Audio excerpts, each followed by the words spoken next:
inside this prison camp, and obviously they had some outside resources where they were able to escape. But anyways, the story of this was that these prisoners were, the American soldiers came to throw the gates open. They were expecting these prisoners to come running out, and as they were standing there, all the prisoners were just frozen.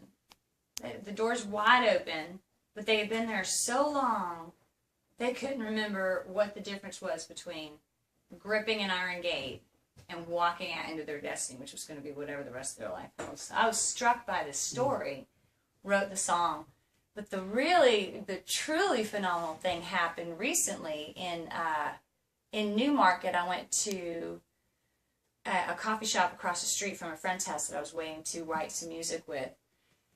And as I walked in, I noticed there was this car running. And it's an old beater, kind of like the thing I learned to drive on, like a giant steel sedan. Mm-hmm. One of those. And it's running. And it's in a handicapped spot. And I'm thinking, okay, all right.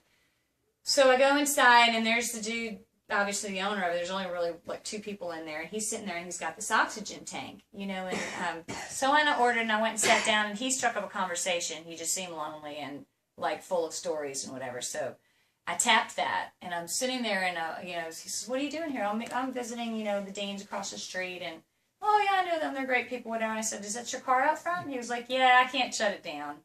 I was like, "Yeah, I used to have a vehicle like that, so I got you." So he asked, "What are you doing in town?" I was like, "Well, we're writing some music together," and he said, "I'd like to hear some of it."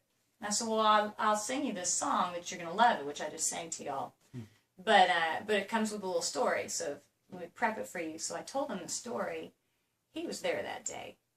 Oh, wow. Oh, you're kidding. No.